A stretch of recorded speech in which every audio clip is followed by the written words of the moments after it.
I'm doing just a quick little job on my 2007 Dodge Grand Caravan. I'm sure this works for many years before, many years after. What I've been noticing is the brake pads that I just put in, they're really making a lot of dust, and I'm trying to see there, you can see it laying on there, more dust than it should. And I've found that I do hear a bit of a grind from inside the car. So I think what's happening is, and I'm quite sure what's happening, is that on the rear of the caliper, there are little rubber sleeves like this that fit inside the caliper, and a metal caliper guide pin floats or glides along that sleeve. And what happens is when you brake the car, these calipers, this caliper squeezes the brake pads, which are in here, squeezes the brake pads and onto the rotor, stops car. So what happens is, if these guide pins need to be lubricated, and the caliper needs to be able to slide on them, and when you release the brake, the caliper opens up a little bit and the brake pads slide back on this guide pin.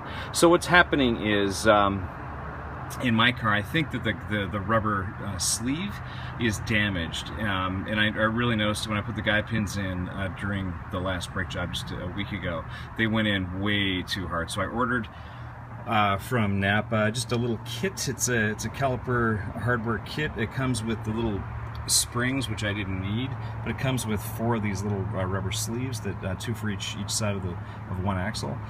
And I'm just going to pop those out of my caliper, put the new ones in, re-lubricate them with synthetic brake lubricant. I think the problem I had in the first place was that I probably put some petroleum-based lube on these rubber sleeves at some point, and petroleum with rubber disintegrates the rubber, makes it expand, and I'm sure they've expanded and they're gripping the caliper guide pin as the caliper tries to do its job. So to do this job, buy a kit with these 4 pieces.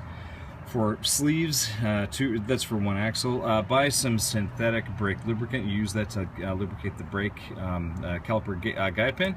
To get the caliper off, you need like a socket with a number 7 bit on there. I use brake cleaner. I'm going to use that to clean off the caliper guide pin and just make it less full of gunk.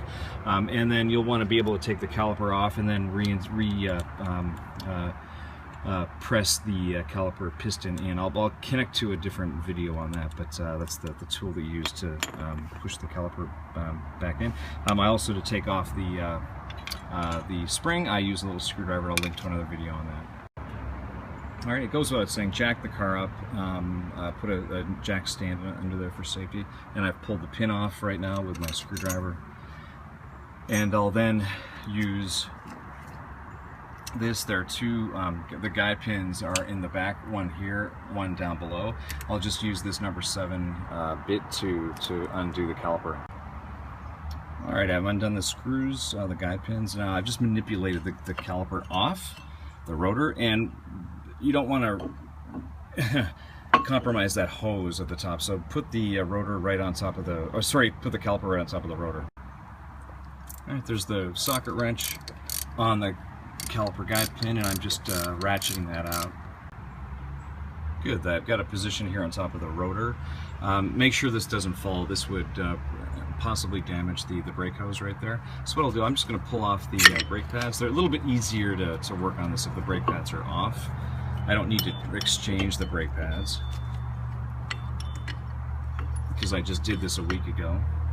You can see I use anti-squeak. I put that on there just thinking maybe that brake pad was compromised a bit, and I wanted to lock it in there with the anti-seize. So this is the caliper piston. So what we'll do is use this tool, this one that I spoke about before.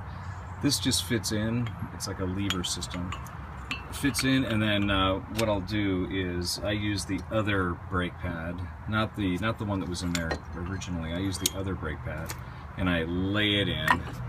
And I don't want to put the brake retraction tool right onto the piston because it'll probably break the piston. I'm going to put the pad in, put the tool on, and to have it press the pad, push the piston back in. Alright, the piston is fully retracted. I do this at the beginning. I could do it at the end. I like to push the piston back in just so that when I put the caliper back onto the rotor, it just slides on nicely. Alright, I've pulled that out. unratcheted. Then just there's the guide pin there. Just pull that up. That's the boot, by the way, or the sleeve that you're replacing. To get the existing rubber sleeves out, just the brute force only. I just take a screwdriver and I poke it around the edges of the existing rubber sleeve, and I just force it up through the top. That's the old sleeve on the left. There's the new one on the right. I noticed they're a little bit different in size, but as long as the bottom parts are identical, you're in good shape. So the top part of this is simply where the guide pin slides in like that. So it doesn't matter what the top looks like, as long as the circumference of the hole is identical and these little lips right there are the right size. To get the rubber sleeves into the hole, you can see I put a little drop of the synthetic brake caliper lubricant on the top. I'll rub that all around the sleeve, the part that goes in, and then because trying to get it in without is going to be quite hard actually, so I'm just going to do it that way. And then what I'm going to do is use the brake cleaner. I'm just going to clean off these caliper guide pins and just make sure they're nice and clean. One note on the grease: never use petroleum-based grease on these things. When petroleum reacts with rubber, it destroys the rubber. So this is specially made brake lubricant, synthetic, no petroleum. That's exactly what you want. I would take a little lubricant and rub it on the inside of the hole, as well as get it all around the outside of the sleeve, and then just you won't be able to push it in by hand. You probably just need to take a screwdriver and just pop one end of that little lip in, and then I think you'll find it slides right through. Yeah, so I was able to just gently use the screwdriver on the edge. Once I got that first little lip in, it slid right through, and with a little bit of prodding, and then I just grabbed that end and pulled it right through, and it was fine. There's the guide pin. I'm just running some brake cleaner on this just to get the old goop off, and then I'll clean it off thoroughly. You don't want brake cleaner on this whatsoever. I used a screwdriver to get a lot of lubricant on the pin. I also stuck the screwdriver inside the hole with some lubricant and just got it all nice and smooth, goopy, and this should slide right through. Very nice. Okay, that's exactly how it should move. Nice and easy. Okay, so do that for both. They're both in. Now, I don't know if this is by design or not, but I found on both calipers, one of these pins slides really easily. The other one's a little bit tighter, so I don't know, I'll look it up online and just see if that makes any sense or not, but you might find the same thing as me. I lubricated the sticky one as best I could, and just hope that it works.